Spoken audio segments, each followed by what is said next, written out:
The trailer for Star Wars The Rise of Skywalker did a great job at getting the fandom excited for Star Wars again. Good. J.J. Abrams is back in the director's chair, and the adventure looks to be very unexpected if the teaser's anything to go by. Naturally, the internet has already started producing some pretty elaborate fan theories based on the limited footage we've seen so far.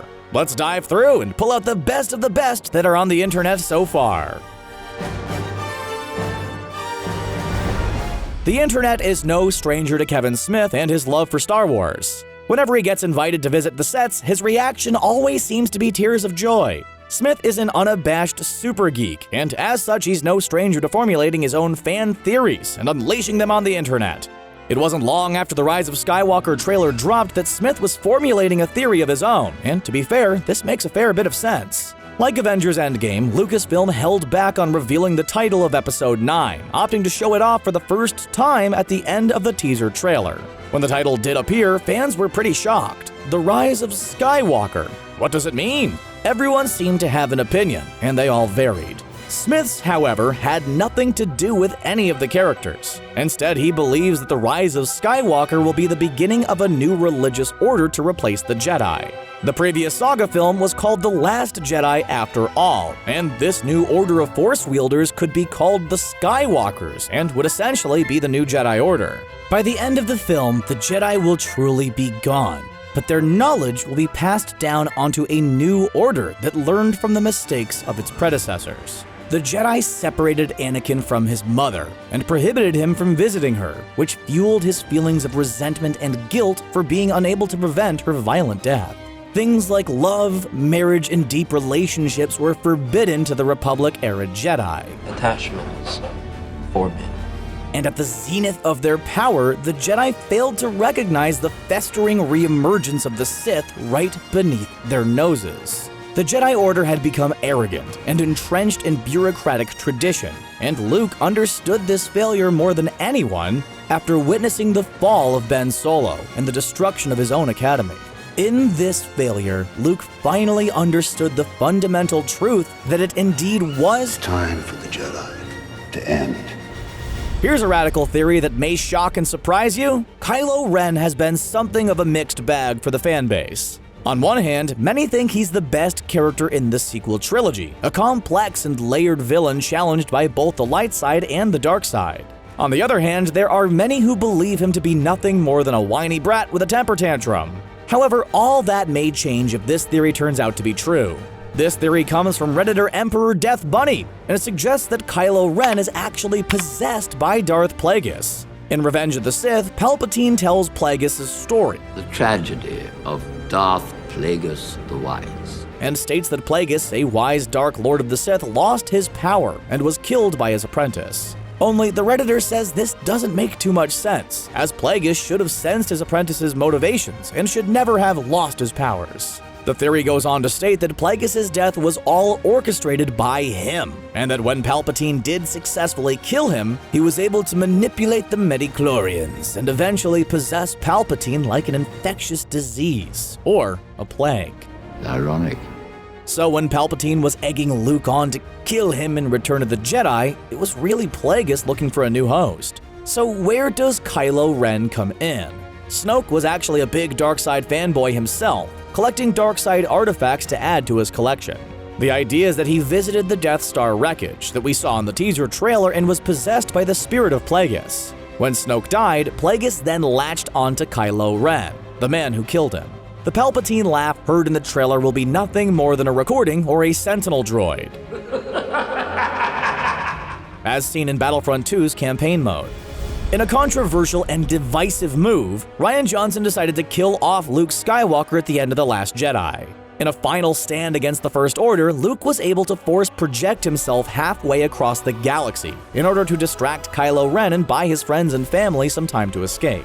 The move left him drained to the point where he became one with the Force. Or did he? Luke can be heard talking to someone in the teaser trailer. 1,000 generations live in you now. And many assumed that he's a Force ghost talking to Rey or Kylo from beyond the grave. But what if this isn't the case? This bit of internet speculation comes courtesy of The Hollywood Reporter, who got in on the fun of predicting what might happen in the 9th film in the Skywalker saga. In their article, they suggest that if Palpatine is able to come back from the dead, perhaps Rey's quest is to find a way to bring Luke back from the netherworld of the Force. This theory yet again links back to Darth Plagueis and his power to essentially stop death and create life. Many thought that Snoke was going to be Plagueis, and that's something that Lucasfilm has yet to actually confirm or deny. The Hollywood Reporter believes that Rey, tempted by the dark side, may seek to find clues about Plagueis in order to bring Luke back from the grave. It sets Rey on a tragic path, as playing with the natural order of things isn't the best of ideas. But then again, perhaps Rey's new Jedi Order dabbles in the dark side a bit, and not just the dogmatic view of the Jedi. So perhaps cheating death is something that's in line with her new philosophy. Adding to this theory could be that Kylo Ren also seeks the same quest, only for more nefarious means. So Palpatine's back! The evil Emperor from the original films and nefarious politician in the prequels is set to return in the sequel trilogy, linking the 3 sagas together even more. But the Emperor met his demise at the end of the Return of the Jedi. Almost 30 years later, Palpatine is somehow back in action. Whether he's a major character in the film or simply a cameo remains to be seen, but he'll be back one way or another, as confirmed by J.J. Abrams and having Palpatine actor Ian McDiarmid show up on stage at Celebration after the trailer ended. So how is he back? Well, there are a few ways to answer this question, so strap in. One of the biggest theories ties back to, wait for it, Darth Plagueis. Yep, he's all over the theories of the Rise of Skywalker, and to be honest, it would be a good way to connect the prequel trilogy to the sequel trilogy, something that JJ said he's done with this film, which serves as a conclusion to all the movies that came before it in the saga. With Plagueis' ability to cheat death and having passed that knowledge to his apprentice, Palpatine, many believe that the Emperor was able to apply his training and save himself from death. Of course, his body ended up being destroyed in the ventilation shaft, and it was subsequently blown up in the Death Star explosion, which would explain why it took 30 years for Palpatine to resurface again, as he hid back in the shadows, manipulating events as he regained his strength. But using Plagueis' advanced knowledge of the dark side may not be the only way for Palpatine to return. In the Darth Vader comic, we learn that certain Sith can infuse their spirits into objects that were of deep importance to them. Darth Momin, an ancient Sith, was able to live on as a spirit in his helmet, possessing those who put it on. In the teaser for the Rise of Skywalker, we see that our heroes are visiting the Death Star ruins. Whatever Rey needs, whether it be an item or knowledge, seems to be hiding in the Death Star, and so she must venture forth. But the Death Star was a system created by evil and hate, and was responsible for the loss of many lives at the Battle of Endor. Who's to say that Palpatine's spirit hasn't latched onto the ruins of the second Death Star, effectively haunting it? Palpatine wouldn't be able to leave the ruins, but anyone who ventures into it is in for a nasty surprise, especially if he can possess people like Momin could. Fans really seem to be into this whole possession and Plagueis idea when it comes to the dark side theories in the Rise of Skywalker, huh? At Star Wars Celebration Chicago, fans got their first real look at one of the new characters that will be featured in The Rise of Skywalker. Played by relative newcomer Naomi Ackie, Jenna looks to be some sort of junker or scavenger, not unlike Rey in The Force Awakens, and is said to cross paths with heroes as they go about their quest. Ever since she was cast, however, the internet has been wondering one thing about her character, and that's if she's related to the great Lando Calrissian, played by Billy D. Williams in the original trilogy and by Donald Glover in Solo: A Star Wars Story. In the comics and books, the authors make it pretty clear that Lando is a huge flirt. Everything you've heard about me is true. And that his flirtations often end with him partnering up with someone for the night. With Billy D. Williams returning for The Rise of Skywalker, the question on everybody's mind was if Jenna was Lando's daughter. Naomi expertly dodged the question while also teasing at the response, stating that Lando is a charming man and could have children all over the universe, and that's all she's saying. Phenomenal, as always. Sounds like more fuel to the fire if you ask us. So this one's a bit on the nose and a bit of a retcon, but it's still a valid internet theory, so let's dive right into it. During the events of The Last Jedi, Rian Johnson told audiences that Rey, despite all the hype and build-up around her character, is actually the daughter of no one in particular. They're filthy junk traders.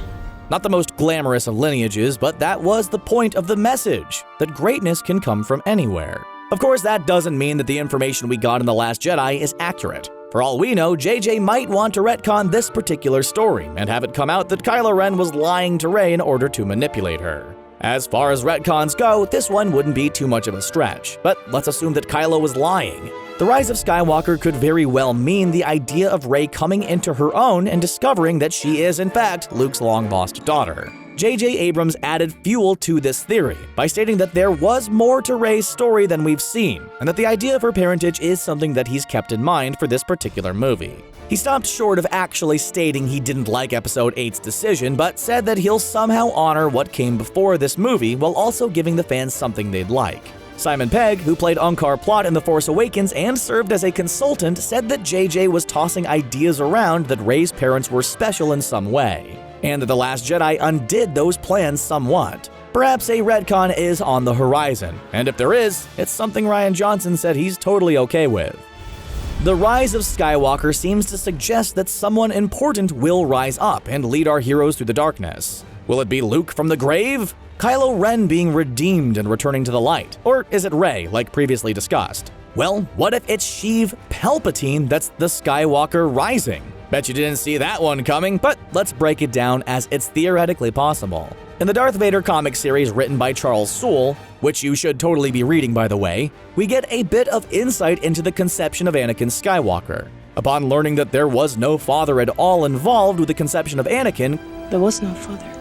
Qui-Gon Jinn believed that this child would be the chosen one from the prophecy, as he was a child born of the Force. Only there was one key piece of information he lacked, and that was Palpatine may actually be the father. The Vader comic showcases that Palpatine may have manipulated the Force around Shmi Skywalker in order to create life, like his master taught him and created Anakin Skywalker. So yeah, Palpatine is confirmed to be Anakin's father in a weird, disconnected kind of way. So if Palpatine returns and unveils this information to the world, tarnishing Luke's good name and legacy, the Rise of Skywalker may actually be a bad thing for the galaxy. This means that Kylo Ren is also technically part Skywalker, part Solo, and part Palpatine. That's a lot of evil swirling around in there. With Kylo Ren now ruling the First Order as the supreme leader, he's kind of mirroring his creepy sort of great-grandfather now. One thing is for certain though, like The Last Jedi's title, which was simultaneously plural and singular, the Rise of Skywalker may have multiple meanings, including the rise of the Skywalker that started this whole saga.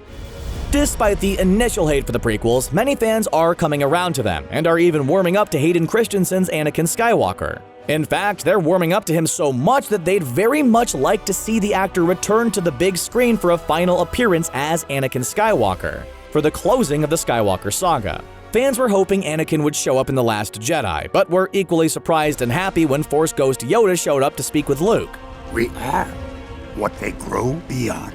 Having Anakin rise up to speak to both Rey and, more importantly, we think his nephew Ben Solo would be an interesting moment for the franchise, as Kylo would get to talk to the man he idolizes more than anything, only to learn that he was redeemed in the end. So while it would be a small scene, the impact of having Anakin return and help put Ben Solo back on the path of the light could be what the heroes need if they're really about to battle the Emperor one last time.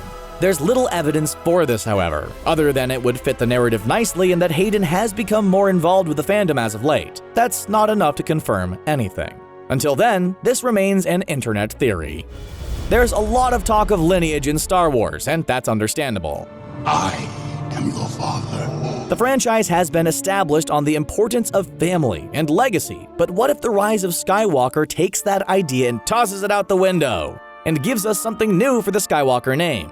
This theory suggests that the name Skywalker will be passed down through the ages to the legend of every generation, which is the message the teaser trailer tells us. Rey will no doubt become the first of these new Skywalkers, and the title will pass down through the ages. Much like how the name Caesar was passed down through many of the Roman emperors after Julius Caesar assumed all the authority in the empire. The second canon Thrawn novel also lets us know that the Chiss call those strong with the Force Skywalkers, letting us know that the name isn't unique to Luke and his family. Anyone can be a Skywalker technically, so why not honor the man by carrying on his name through the years, allowing his legacy to live on in others? Who knows, maybe Broom Kid from the end of The Last Jedi will become a Skywalker one day. And that's sort of the point of the sequel trilogy. anyone can be great after all. You don't need a grand family or history to be great yourself. So when people hear of Rey Skywalker, they'll know that she's not really a Skywalker, but she must be really special if she's been given that title. Those are the best theories concerning the Rise of Skywalker we found on the internet thus far. Which theory do you think has the most weight to it? And which one do you think is the most unlikely? Let us know what you think in the comments below, and be sure to like this video and subscribe to the channel for more videos like it in your playlist every day. Thanks for watching!